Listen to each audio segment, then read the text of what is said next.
जय हिंद साथियों, मैं आप सभी का स्वागत करता हूं रिस्टार्ट इंस्टीट्यूट परिवार में। आशा करता हूं आप सभी अच्छे होंगे और मज़े से पढ़ाई कर रहे होंगे। आज का यह वीडियो वेरी मोस्ट इम्पोर्टेंट होने वाला है। इस वीडियो में हम 8 अंक वाले प्रश्न को सॉल्व करेंगे। यह प्रश्न बोर्ड परीक्षा 2025 के लिए वेरी मोस्ट इम्पोर्टेंट प्रश्न है।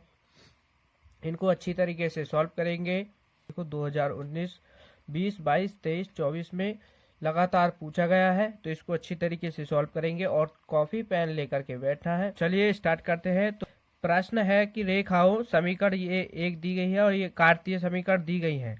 ठीक है, ये क्या है, हमारी कार्तीय समीकरण है। समीकरण 1 और समीकरण 2 दी गई है और कहा है कि बीच की न्यूनतम दूरी ज्ञात कीजिए। बीच की न्यूनतम दूरी का वेरी मोस्ट इंपोर्टेंट क्वेश्चन होता है और यह प्रश्न आपके पेपर में हर बार पूछा जाता है, तो ये इस बार भी पूछा जाने वाला है। तो चलिए स्टार्ट करते हैं। इसमें हम क्या करेंगे, सबसे पहले कार्तीय समीकरण का जैसे ये कार्तीय समीकरण में क्वेश्चन दिया गया है, तो इसको कार्तीय समीकरण से इसकी तुलना करेंगे। ठीक है, तो यहाँ पर देखो कार्तीय समीकरण होती है हमारी एक्स, पहले सबसे पहले इनको समीकरण को लिख लेते हैं। तो यहाँ पर x+1/7 बराबर y+1/-6 बराबर z+1/1। ठीक, इसको हम समीकरण नंबर 1 मान ले रहे हैं। अब x-3/1 बराबर y-5/-2 बराबर z-7/1। इसको हम समीकरण नंबर 2 मान ले रहे हैं। अब क्या करेंगे, कार्तीय समीकरण में दी गई है तो इनकी कार्तीय समीकरणों से तुलना करेंगे। तो इसमें देखो सबसे पहले आपको दिखा देते हैं कि न्यूनतम दूरी का फॉर्मूला क्या होता है। इसको हम कैसे सॉल्व करेंगे, तो यहाँ पर देखो जब आपको कार्तीय समीकरण यानी रेखाएं, जिस तरीके से ये क्वेश्चन दिया गया है कि रेखाएं, ये समीकरण दी गई है इस तरीके से, यहाँ पर ये कार्तीय समीकरण दी गई है 2, इसी तरीके से यहाँ पर ये दी गई है। ठीक है, और बीच की न्यूनतम दूरी पूछी है, तब आपको फॉर्मूला लगाना होगा डी बराबर मॉड x2 - x1 अपॉन में क्या, यानी इसके नीचे क्या होगा 1a1 a2। ठीक है, ये आपका क्या है, न्यूनतम दूरी का फॉर्मूला है। इस फॉर्मूले से हम इसकी बीच की न्यूनतम दूरी ज्ञात करेंगे। ठीक है, तो इसकी तुलना किससे करेंगे हम, ये दो रेखाएं दी गई हैं, इससे उन समीकरण की हम तुलना करेंगे। तो चलिए यहाँ पर देखो समीकरण 1 व 2 की तुलना, समीकरण 1 व 2 की तुलना रेखाओं, तुलना किससे करनी है कि रेखाओं x-x1/a1 बराबर y-y1/v1 बराबर z-z1/c1। ठीक है, ये क्या है, हमारी एक समीकरण। ठीक है, और आपकी सेकंड समीकरण होगी इसकी x माइनस का x2/a2 बराबर y माइनस का y2/b2 बराबर z का z2/c2। इनसे हम क्या कर रहे हैं, इनकी तुलना कर रहे हैं। जब इनकी हम तुलना करेंगे तो यहाँ से देखो x1 का मान, समीकरण फर्स्ट से x1 का मान आ जाएगा। यहाँ पर देखो आपको एक यहाँ पर ध्यान रखना है पॉइंट कि जब आपका ये वाला मान, यहाँ पर जैसे ये प्लस का मान है, तो ये वैल्यू आपकी x1 क्या आएगा, यहाँ पर -1 आ जाएगा। अब यहाँ पर देखो x2 का मान ज्ञात करेंगे हम यहाँ से, यानी x1 का आ गया। अब y1 का मान ज्ञात करेंगे, तो y1 का यहाँ से होगा ये वाला मान। ठीक है, y वाला क्या होगा, यहाँ पर y1 का मान। अब ये यहाँ पर प्लस की वैल्यू है, तो यानी इसका मान क्या होगा, -1। ठीक, इसी तरीके से z1 की वैल्यू ज्ञात करेंगे, तो यहाँ पर देखो प्लस का है यानी -1 आ जाएगा। अब समीकरण नंबर 2 से देखो, समीकरण नंबर 2 को करेंगे यहाँ पर, तो x2 बराबर क्या आ जाएगा, देखो यहाँ पर अब इसमें -3 है, यानी माइनस का मान है, तो ये वैल्यू क्या आ जाएगी हमारी प्लस की, और यहाँ पर y2 का मान आ जाएगा 5 और z2 का मान आ जाएगा 7। ठीक है, यानी ये माइनस की वैल्यू है, तो ये क्या आ जाएंगे, प्लस के मान आ जाएंगे। अब इससे आगे क्या करेंगे हम, इससे आगे देखो सॉल्व करेंगे। यहाँ पर हम पहले इतना मान निकाल लेते हैं, इसका ये वाला, इस मान को निकाल ले रहे हैं। ठीक है, तो यहाँ पर देखो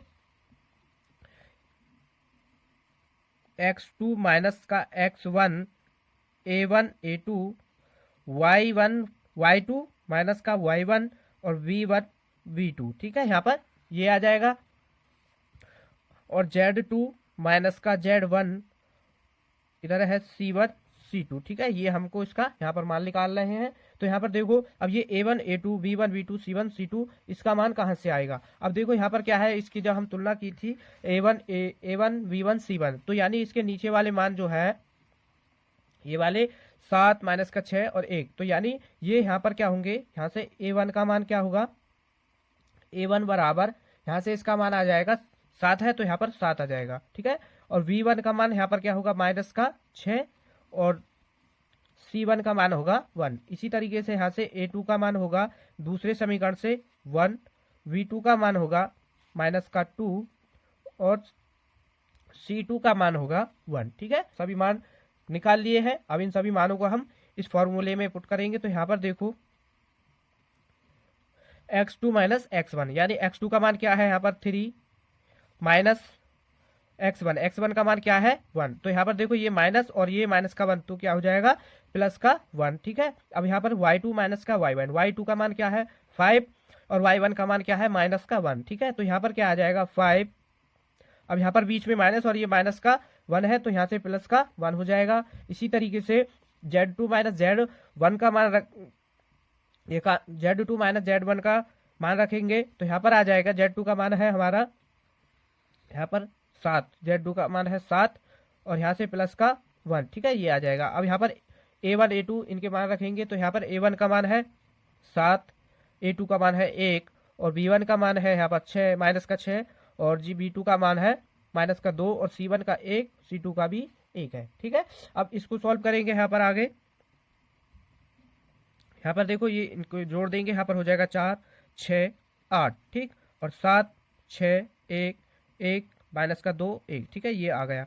अब हम इसको सॉल्व करेंगे। आपने समीकरण इसको यानी जब ये मोड में हो तो इसको कैसे सोल्व करेंगे, इसका क्या कर देंगे, प्रसार कर देंगे समीकरण इसका, यानी रो 1 के सापेक्ष। तो यहाँ पर जब इसको सॉल्व करेंगे इसकी पहली रो, यहाँ पर इसको हम पहली रो और पहले कॉलम को इस तरीके से दाब लेंगे तो यहाँ पर क्या बच जाएगा हमारा, ये माइनस का 6 की गुणा 1 में कर देंगे और माइनस 2 की गुणा 1 में कर देंगे। तो यहाँ पर देखो माइनस का 6 और बीच में क्या होता है हमारा माइनस, और इस माइनस 1 की गुणा करेंगे तो माइनस का 2 होगा और माइनस माइनस क्या हो जाएगा प्लस का 2, ठीक है। अब की बार क्या करेंगे, यहाँ पर माइनस का ये बीच में लगाएंगे, यहाँ पर माइनस और 6 आ जाएगा यहाँ पर। इसको सॉल्व करेंगे तो अब की बार क्या करेंगे, इसकी पहली रो और पहले कॉलम को इस तरीके से हम दाब लेंगे। फिर अब यहाँ पर देखो ये 7 की गुणा हम 1 में कर देंगे, इस 1 की गुणा इस 1 में कर देंगे, ठीक है। अब 7 यहाँ पर आ जाएगा माइनस का, इस 1 की गुणा 1 में कर दो तो यहाँ पर 1, ठीक है। अब प्लस लगाए, अब यहाँ पर प्लस लगाएंगे और यहाँ से ये 8 आ जाएगा, ठीक है। अब यहाँ पर देखो अब की बार इसकी पहली रो और इसके थर्ड कॉलम को दाब लेंगे इस तरीके से, ठीक है। अब 7 की गुणा माइनस 2 में कर देंगे, ठीक है, 7 की गुणा हम माइनस 2 में कर देंगे तो यहाँ पर आ जाएगा माइनस का 14 और जी यहाँ पर प्लस का आ जाएगा 6, ठीक है, ये आ जाएगा। अब यहाँ पर इसको थोड़ा और सॉल्व करेंगे 4।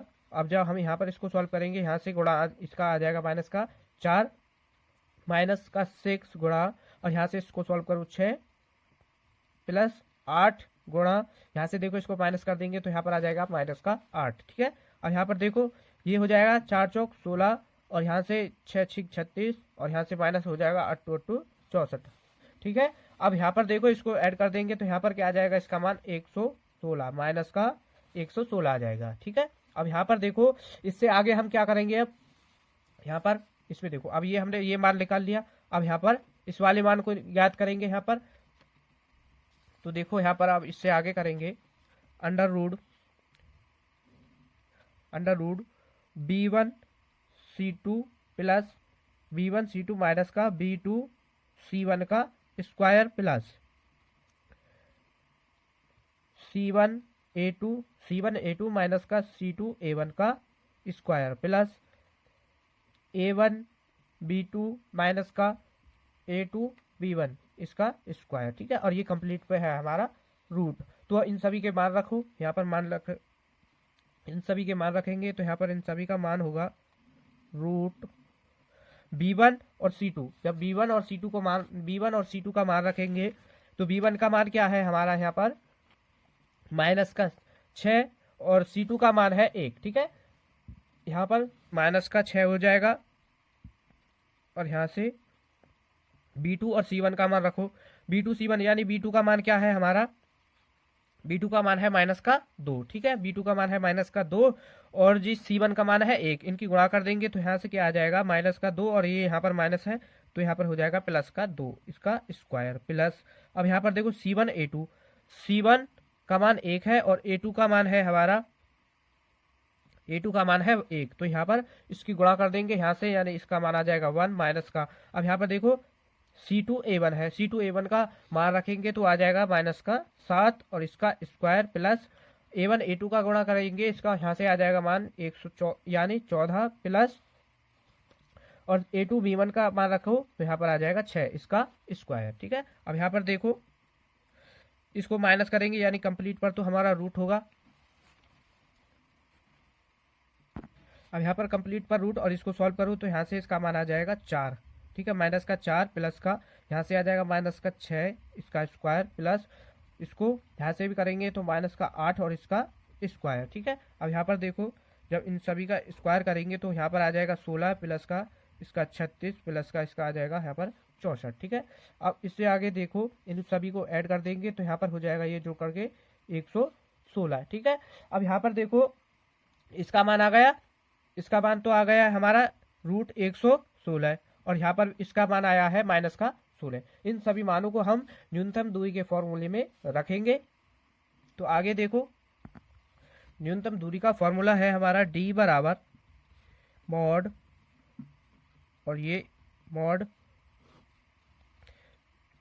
x2 माइनस का x1 A1 A2 y2 minus का y1 v1 v2 और z2 माइनस का z1 c1 c2, ये इस पर मॉड और हमारा और इस पर क्या है अभी कंप्लीट पर मॉड है, ठीक। और रूट में क्या है हमारा मान b1 c2 माइनस का b2 c1 का square plus c1 a2 minus का c2 a1 का square plus a1 b2 minus का a2 b1 का स्क्वायर, ठीक। अब यहाँ पर इन सभी के मान जो अभी हमने ज्ञात की थे उनको रखेंगे। तो यहाँ पर देखो इसका मान आया था हमारा -116 अपॉन इसका मान आया है √116, ठीक यहाँ पर। और ये कंप्लीट पर क्या है हमारा मॉड। अब यहाँ पर देखो इसको सॉल्व करेंगे तो यहाँ पर देखो इसका मान आ जाएगा यहाँ से √116 इसको सॉल्व करने के बाद। तो यहाँ पर ये 116 आया कैसे है तो वो देखो यहाँ पर आपने देखो जैसे हम मान लेते हैं ऊपर क्या है हमारा 2 और नीचे क्या है √2 है। अब इसका मान क्या यहाँ पर हम इस 2 को क्या लिख सकते हैं √2 गुणा √2 अपॉन √2, इस तरीके से लिख सकते हैं हम। कैसे, अब जब देखो यहाँ पर रूट से रूट हट जाएगा तो यहाँ पर क्या बचेगा केवल 2, तो हम इस 2 को इस तरीके से लिख सकते हैं। अब यहाँ से √2 से हमारा √2 कैंसिल हो जाएगा तो ऊपर क्या बच जाएगा हमारा √2 बचेगा। इसी तरीके से हम यहाँ पर करेंगे, यहाँ पर ये मान है मॉड में तो यहाँ से माइनस तो हमारा हट जाएगा। अब इस 116 को लिख सकते हैं √116 इंटू √116, तो नीचे के 100 √16 से ऊपर से 1 हट जाएगा तो ऊपर बचेगा √116, ठीक है। अब यहाँ पर इसको थोड़ा और सिंप्लीफाई करो तो √4 गुणा 29 ये होता है हमारा 116। अब यहाँ पर देखो 4 यानी इस 4 को हम बाहर निकालेंगे तो 2 हो जाएगा यहाँ पर, यानी इसका 2 का स्क्वायर होता है 4, तो यहाँ पर क्या आ जाएगा 2 इंटू √29, ठीक है। और ये आया है डी का मान, डी बराबर 2 इंटू √29, ठीक, ये आया है हमारा डी का मान, ठीक। आपको अच्छी तरीके से क्वेश्चन समझ आ गया होगा। तो अब नेक्स्ट क्वेश्चन को सॉल्व करेंगे। वेरी मोस्ट इंपॉर्टेंट क्वेश्चन था, थोड़ा बहुत समझ नहीं आया तो वीडियो को दोबारा से देख लेना तो आपको अच्छी तरीके से समझ आ जाएगा। वेरी मोस्ट इंपॉर्टेंट क्वेश्चन है, ठीक है। तो अब अगले क्वेश्चन को सॉल्व करेंगे। अगला प्रश्न है वेरी मोस्ट इंपॉर्टेंट क्वेश्चन है, 2020, 22, 23, 24 में पूछा गया है। तो देखो इसको सॉल्व करेंगे। रेखाओं आर वेक्टर बराबर i cap plus 2 J cap plus k cap plus lambda i cap minus J cap plus k cap. दूसरा समीकरण है आर वेक्टर बराबर 2 आई कैप माइनस का जे कैप माइनस के कैप प्लस म्यू 2 आई plus जे cap plus 2 के cap के बीच की न्यूनतम दूरी ज्ञात कीजिए। इसमें बीच की न्यूनतम दूरी हमको ज्ञात करनी है। इससे पहले क्वेश्चन में भी हमने बीच की न्यूनतम दूरी ज्ञात की थी, बस उसमें क्या था, वो कार्तीय रूप में दिया गया था और ये हमारा सदिश समीकरण के रूप में दिया गया है। ठीक है, तो यहाँ पर इसको हल करेंगे तो सबसे पहले इन समीकरण को लिख लेते हैं। तो यहाँ पर क्या है, R1, इसको हम यहाँ पर R वेक्टर बराबर i cap plus 2j cap plus k cap plus lambda i cap minus का j cap plus k cap. ठीक है, इसको हम समीकरण नंबर 1 मान ले रहे हैं। अब R वेक्टर बराबर 2 आई कैप माइनस का जे कैप माइनस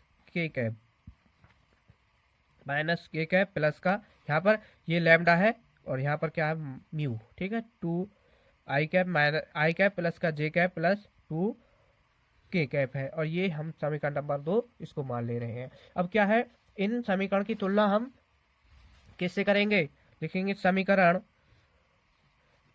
1 व 2 की तुलना किससे कर रहे हैं, R वेक्टर बराबर A1 vector plus lambda V1 vector व R वेक्टर बराबर A2 vector plus mu B2 vector से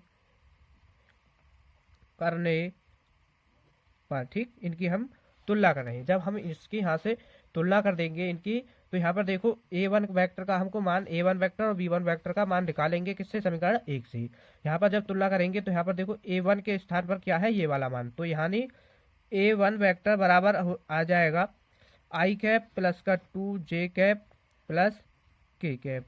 अब यहाँ पर B1 का मान ये होगा, तो B1 वेक्टर बराबर आई कैप माइनस का जे कैप प्लस का के कैप। इसी तरीके से हम समीकरण नंबर 2 से मान निकालेंगे। समीकरण 2 से A2 वेक्टर का मान आ जाएगा यहाँ पर ये वाला और B2 वेक्टर का मान ये वाला, तो यहाँ से होगा 2 आई कैप माइनस का जे कैप माइनस का के कैप। B2 वेक्टर का मान होगा 2 आई कैप प्लस का जे कैप और प्लस का 2 के कैप। ठीक है, अब ये हमने यहाँ पर मान निकाल लिए हैं। तो अब क्या करेंगे, इससे आगे करेंगे हम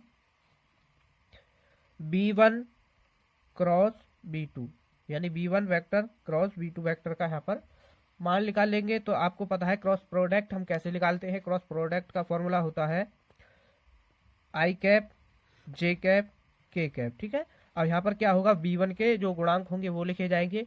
B1 वेक्टर के गुणांक क्या होंगे, यहाँ से देखो, यहाँ पर यहाँ से इसका मान आएगा 1, यहाँ से माइनस का 1 आ जाएगा और यहाँ से प्लस का 1 आ जाएगा। अब यहाँ पर देखो इसी तरीके से बी वेक्टर से इसके करेंगे, यहाँ पर 2 आ जाएगा और यहाँ पर 1 और यहाँ पर 2 आ जाएगा। ठीक है, अब यहाँ पर इसको आगे सॉल्व करेंगे। यहाँ पर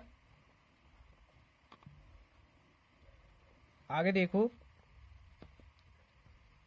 अब यहाँ से देखो आई का मान निकालना है, तो आई को हम क्या कर देंगे, छोड़ देंगे और इसका क्रॉस कर देंगे यहाँ से, तो यानी माइनस का 1 इसकी गुणा इसमें कर देंगे, तो यहाँ से क्या आ जाएगा, इसका माइनस का 2 और यहाँ से 1 की 1 में कर देंगे तो माइनस का 1 और इनटू में आएगा आई कैप माइनस जे कैप को सॉल्व करेंगे तो जे कैप हो जाएगा, यानी जे कैप को छोड़ करके 2 की गुणा 2 में कर दो और इस 2 की गुणा 1 में कर देंगे तो यहाँ से आ जाएगा माइनस का 2 और प्लस के कैप का लिए करेंगे सॉल्व, तो के को छोड़ देंगे तो माइनस इस 1 की गुणा 1 में और इस 2 की गुणा माइनस 1 में कर देंगे तो माइनस माइनस हो जाएगा प्लस का 2। अब इसको आगे लिखो, आगे सॉल्व करेंगे तो यहाँ से देखो ये आ जाएगा माइनस का 3 आई कैप।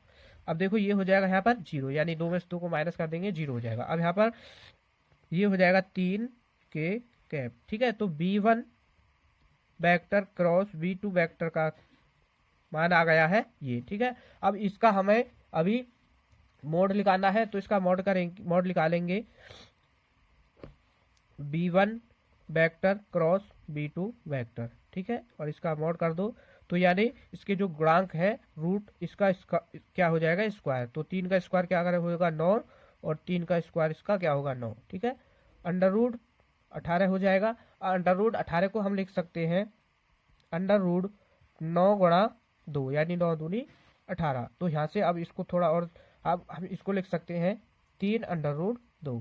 ठीक है, यहाँ पर ये इसका मान 3√2 आ जाएगा। अब क्या है, हम अब a2 vector minus a1 vector का मान निकालेंगे। a2 vector minus a1 vector का मान निकालेंगे। तो यहाँ तक ये आपको अच्छी तरीके से समझ आ गया।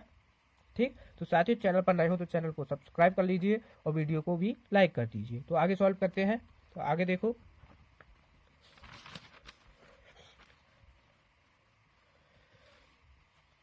अब हम ज्ञात करेंगे a2 vector minus a1 vector का मान ज्ञात करेंगे। ठीक है, यहाँ पर देखो a2 वेक्टर का मान है 2i कैप माइनस का j कैप माइनस का k कैप। अब माइनस a1 वेक्टर का मान क्या है हमारा, i cap plus 2j cap plus k cap. ठीक है, ये है। अब जब हम यहाँ पर इसको सॉल्व करेंगे यानी इसका माइनस करेंगे यहाँ से, तो देखो 2i कैप माइनस का j कैप माइनस का k कैप। अब इस माइनस की गुणा इसके अंदर कर दो तो यहाँ से हो जाएगा माइनस का i कैप माइनस का 2j कैप माइनस का k कैप। ठीक है, यहाँ पर ये हो जाएगा इस तरीके से। ठीक है, अब यहाँ पर देखो जब इसको माइनस करेंगे तो 2 में से इसको यानी 2i और ये i, तो इसको माइनस करेंगे यहाँ से हो जाएगा i कैप बचेगा यहाँ पर, और ये है यहाँ पर i कैप, और ये क्या है यानी j कैप और माइनस का 2j कैप ऐड हो जाएगा तो यहाँ पर हो जाएगा 3j कैप। ठीक, अब यहाँ पर देखो ये क्या है, माइनस का k कैप माइनस का k कैप, ये क्या हो जाएगा 2k कैप। ठीक है, यहाँ पर क्या हो जाएगा 2k कैप। तो यहाँ पर ये a2 वेक्टर माइनस का a1 वेक्टर का मान आ गया है ये। ठीक है, अब हम क्या करेंगे, न्यूनतम दूरी के फॉर्मूले में इन सभी मानों को रखेंगे। तो न्यूनतम दूरी का फॉर्मूला होगा, न्यूनतम दूरी का फॉर्मूला होता है b1 क्रॉस b2 वेक्टर है। ठीक, और डॉट a2 वेक्टर माइनस का a1 वेक्टर, और इस पर क्या है कंप्लीट पर मॉड है, और नीचे क्या है v1 क्रॉस b2 का यानी v1 क्रॉस b2 का मॉड। ठीक, अब यहाँ पर इन सभी के मान रखेंगे। तो v1 क्रॉस v2 का मान क्या आया है, v1 क्रॉस v2 का मान है मॉड में है माइनस का 3i कैप प्लस का 3k कैप, डॉट इसका है a2 का मान आया i कैप माइनस का 3j कैप माइनस का 2k कैप। ठीक, यहाँ तक कोई दिक्कत तो नहीं है। अब इससे यहाँ पर देखो b1 क्रॉस b2 का मान क्या आया है हमारा 3√2 ये आया है। अब इसको सॉल्व करेंगे, यहाँ पर इसका डॉट प्रोडक्ट करेंगे, यहाँ पर डॉट प्रोडक्ट करेंगे तो जब देखो यहाँ पर माइनस का 3i और यहाँ पर क्या है i डॉट i क्या हो जाएगा हमारा 1, और यहाँ से इसकी गुणा हो जाएगी माइनस का 3 आ जाएगा। अब 3k कैप यानी j का मान तो यहाँ पर हमारा है ही नहीं, तो यहाँ पर ये हो जाएगा 0। अब k cap 3k cap minus का 2k कैप, तो 3 और 2 की गुणा कर देंगे तो माइनस का 6 आ जाएगा, और k cap dot k cap क्या हो जाएगा 0। अब अपॉन में क्या है 3√2, और ये अभी क्या है हमारे मॉड में है मान। अब इसको सॉल्व करेंगे, माइनस का क्या हो जाएगा 9/3√2, मॉड से बाहर निकालेंगे तो ये हो जाएगा प्लस में 9/3√2। इसको कैंसिल कर दो तो यहाँ पर हो जाएगा ये 3/√2, या तो आप इसको यहीं पर छोड़ दो तो भी यही आंसर होगा। इसको थोड़ा सा और सिंप्लीफाई करके लिख देंगे तो इसमें क्या कर देंगे, इसका परिमेयकरण कर देंगे। इसका परिमेयकरण कर दो तो ये हो जाएगा √2 से, तो हम गुणा मारेंगे √2 से भाग कर देंगे। ठीक है, अब देखो इससे रूट से यहाँ पर रूट कैंसिल हो जाएगा और ऊपर बचेगा 3√2, नीचे बचेगा अपॉन में 2। ठीक, ये या तो यहाँ पर छोड़ दो तो भी कोई दिक्कत नहीं, या यहाँ तक कर दो तो भी कोई दिक्कत नहीं, आपको पूरे अंक मिलेंगे। वेरी मोस्ट इंपॉर्टेंट क्वेश्चन है। तो अच्छी तरीके से दोनों क्वेश्चन आपको समझ में आ गए होंगे। इन क्वेश्चन को आपको जरूर तैयार कर लेना है, ये आपके पेपर में बोर्ड परीक्षा 2025 के लिए वेरी मोस्ट इंपोर्टेंट क्वेश्चन है, तो यह जरूर पूछे जाएंगे। इनमें से एक क्वेश्चन आपका जरूर आता है। ठीक है, तो साथियों चैनल पर नए हो तो चैनल को सब्सक्राइब कर लीजिए और वीडियो को लाइक कर दीजिए। ज़्यादा से ज़्यादा अपने दोस्तों के पास वीडियो को शेयर कीजिएगा ताकि इस वीडियो का लाभ आपके दोस्त भी उठा सके। तो मिलते हैं नेक्स्ट वीडियो के साथ, धन्यवाद।